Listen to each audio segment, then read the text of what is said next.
Bob got his new job at the luxury car salon about 6 months ago, and it changed everything. He had always been ambitious, but I never expected him to land something so lucrative at just 23. He's making more money now than I did in my first 10 years of teaching combined. I should feel proud, and I do, but there's also something else, something I can't quite name. Maybe it's the way he walks through the house now. His confidence settling into his bones like he's finally found his place in the world. Or the way he talks about the cities he's been to, the clients he meets, the roads he's driven on. He's living a life I've never seen before, one I only glimpse through the photographs he takes on his phone and the stories he tells over dinner. Mario listens with his usual quiet patience, nodding at the appropriate moments, laughing when Bob makes a joke. My husband is steady like that, predictable in a way that used to comfort me. But lately, I find myself watching Bob more than Mario, caught between admiration and something deeper, something I don't dare acknowledge. Bob notices things about me that Mario doesn't.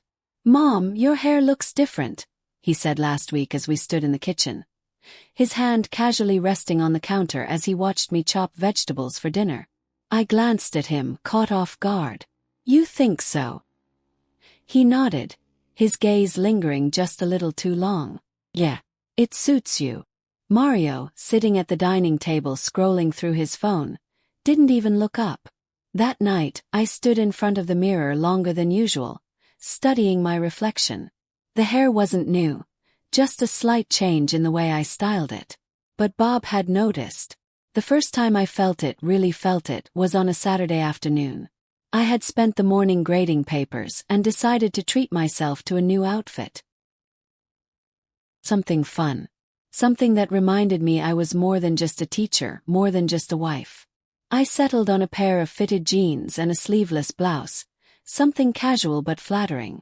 When I came downstairs, Bob was sitting on the couch, scrolling through his phone. He looked up, and for a split second something passed between us. A flicker of surprise, maybe even approval, before he quickly masked it with an easy smile. "You going somewhere?" he asked. "Just out for a bit. You look good." 2 simple words, but the way he said them, the way his eyes held mine for just a second longer than necessary, sent a ripple through me. I left the house with my heart beating a little too fast. Since then, the moments have been piling up like pebbles on the shore. Small, unnoticeable to anyone but me, but impossible to ignore. The way he rests his hand on my shoulder when he passes by, the way he leans in when we talk, the way his gaze lingers just a heartbeat too long before looking away. I tell myself I'm imagining it, but I'm not. And the worst part, I don't want to. It started as something innocent, something sweet. Bob had always been a thoughtful son, but lately, his attention felt different. Every time he came home from work, he brought me something. At first, it was small, a coffee from my favorite cafe, a scented candle he thought I might like. Then, it turned into something more. A pair of sunglasses he said would look so cool on me. A sleek leather jacket that fit like a second skin. And then the sneakers, bright, stylish, expensive. Not the kind of thing a schoolteacher like me would normally wear, but when I slipped them on, they made me feel younger, lighter, like I belonged in a world that was no longer just classrooms and lesson plans. "Bob, this is too much," I had told him the day he handed me a crisp shopping bag with the latest limited edition sneakers inside. "You should be saving your money, not spending it all on me." He just grinned, leaning back against the kitchen counter, arms crossed in that easy, confident way he carried himself now. "I make good money, Mom. I want to spoil you a little. You deserve it." Mario barely looked up from his laptop at the dining table. He had long stopped paying attention to these exchanges. But I noticed everything. Bob's gifts weren't random. Each piece was colorful, vibrant, lively. Things that breathed energy into my wardrobe, into me. It was almost ironic because Bob himself never strayed from black and white. "You know, you dress like you're going to a funeral every day," I teased one evening as he handed me a new blouse in a rich, jewel-toned green. He smirked, shrugging. "I like simple things. But you should stand out." I felt my face warm at that, an unfamiliar thrill creeping up my spine. Then there were the compliments. They started subtly at first, casual, tossed into conversation like they were nothing. That color looks great on you. Your hair's nice like that. You're the coolest teacher ever. No wonder all your students love you. Mario never said things like that. Not anymore. I told myself that was why it felt so good, why my heart gave a little jolt whenever Bob said something like that, whenever I caught him looking at me in a way that didn't quite feel normal. Then came the night at the beach. Had been a long week. I was exhausted from grading, from meetings, from just everything. The walls of the house felt too small and I needed air space. Let's go for a walk, I said impulsively one evening as Bob lounged on the couch. The beach is nice at night. I expected him to say no. He usually spent his nights playing video games or watching car reviews on YouTube. But he surprised me. All right, he said, standing up and stretching. Let's go. The air was crisp but not cold, the waves rolling gently against the shore. The sky was a deep, endless black, stars scattered across it like tiny pinpricks of silver. We walked side by side, our steps in sync, the silence between us surprisingly comfortable. You know, Bob said after a while, kicking a stray shell with the toe of his sneaker, I don't think I've ever really looked at the ocean like this before. It's different at night.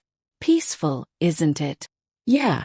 We walked a little farther before he spoke again, quieter this time. I like hanging out with you. I laughed softly. You make it sound like you don't live with me. You know what I mean, he said, nudging me with his elbow. It's just nice. I feel like I can actually talk to you. Something about the way he said it made me turn to look at him. His face was illuminated by the faint moonlight. His expression open, unguarded. There was something in his eyes that made my breath hitch, something I couldn't quite put a name to. A current passed between us. I felt it as surely as I felt the wind on my skin, the sand beneath my feet. A pull, a connection that had always been there but had never felt quite like this before. I looked away first. We should probably head back. Yeah, he murmured. But he didn't move right away. Neither did I. When we finally did, our hands brushed for the briefest moment. I told myself it was nothing. Just an accident. But my fingers still tingled from the touch. I didn't know what to do with what I was feeling. I wasn't even sure I wanted to know. I had gone to the mall that afternoon with nothing particular in mind. Just a simple errand, something to fill the time to break the routine. But as I wandered through the sleek aisles of the men's store, my fingers grazing the cool fabric of neatly folded shirts, I found myself pausing longer than I expected. Bob never bought clothes for himself. He was simple like that. His closet was a sea of black and white. Monochrome, safe, predictable. But as I moved through the racks, something caught my eye. A light pink t-shirt, soft to the touch, perfectly tailored, the kind of color that would complement his hair and skin in a way he had probably never considered. It was a little impulsive, maybe even silly. But I bought it. I told myself it was just a small gift, a way of returning all the surprises he had given me. Thoughtful gesture. Nothing more. When I got home, Bob was sitting in the living room, one arm slung over the back of the couch, lazily scrolling through his phone. Hey, I greeted, stepping inside and setting the shopping bag on the coffee table in front of him. He looked up curious. What's that? For you, I said simply. Try it on. He sat up, reaching for the bag with mild amusement. You got me something. Just a little something. Humor me. Bob pulled the shirt from the bag, unfolding it with a small, skeptical smirk. Pink. Light pink, I corrected. And trust me, it'll look great on you. He chuckled, holding it up against his torso. I don't know, Mom. Just try it, I urged, crossing my arms. Come on, I got the size right and everything. With a shake of his head and a smile, he stood up, gripping the hem of his black t-shirt. And then he pulled it off. I don't know what I expected, but the moment his shirt hit the floor, something shifted. I had seen Bob shirtless before. Of course I had. He was my son. This wasn't new. But something about it, the casual way he stripped in front of me without a second thought, the way the late afternoon light from the window hit his skin, the quiet intimacy of the moment, it did something to me. My chest tightened. I swallowed, forcing myself to stay composed. "Wow!" I murmured before I could stop myself. Bob looked up, amused. "Wow, what?" I recovered quickly, laughing it off, hoping he hadn't caught the hesitation in my voice. "Wow, as in you look great. Now put the shirt on before you change your mind." He grinned, slipping the pink t-shirt over his head, letting it fall into place. And just like I had imagined, it suited him perfectly.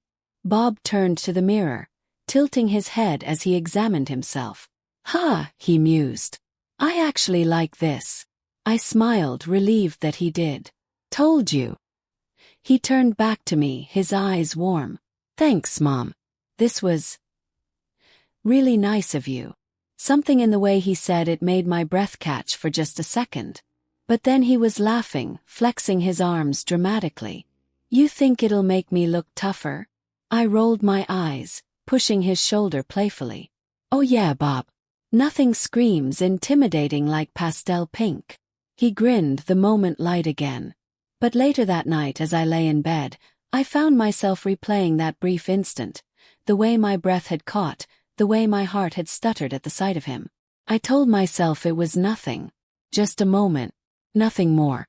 That night, as I lay in bed, staring at the ceiling, I felt a strange, heavy silence settle over me.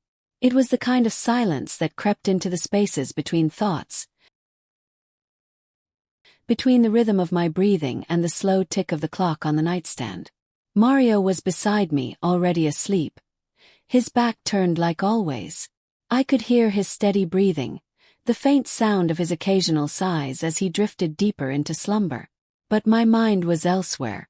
I was thinking about the way Bob had looked at himself in the mirror earlier, the way his smile had stretched across his face when he realized how good the color looked on him. How happy he had been that I had thought of him, that I had chosen something just for him. It was such a simple thing. T-shirt, color, moment, and yet it stayed with me. I turned onto my side, away from Mario, pressing my cheek into the pillow. My thoughts betrayed me, drifting into a place I hadn't allowed them to go before. What if Bob wasn't my son? The thought came suddenly, sharply, without permission. What if, instead of being born into my life, he had walked into it? As a stranger, as a man. One who made me laugh, who noticed the things about me that no one else did, who remembered the small details, who looked at me with warmth and admiration. What if, instead of Mario, it was Bob who sat across from me at dinner, listening to me talk about my day with genuine interest? What if it was his arm slung over the back of our couch as we watched a movie together? His voice the last thing I heard before I fell asleep. I closed my eyes, willing the thoughts away. But they didn't go. They only became clearer, more vivid, as if my mind was determined to play out a reality that could never be. I imagined us at dinner, a soft-lit restaurant, his hand resting over mine as he laughed at something I said. I imagined lazy Sunday mornings, his voice murmuring against my ear as he pulled me closer. I imagined dancing in the kitchen, my head resting against his chest, feeling his heartbeat beneath my palm. It was so easy to see, and it was so much better than my reality. Guilt tightened in my throat, but it didn't stop the longing that spread through me like a slow burn. I shifted, glancing at Mario's sleeping form, at the man I had chosen all those years ago, the man who had stopped seeing me, the man who had become a fixture in my life rather than a partner in it. And then I thought of Bob, the way he looked at me, the way I had begun to look at him. I turned onto my back again, exhaling slowly, staring at the ceiling. This wasn't something I could say out loud. This wasn't something I could ever act on. But in the quiet of my own mind, in the space between dreams and reality, I allowed myself to stay in that other life for just a little longer. Because, unfortunately, I liked it better.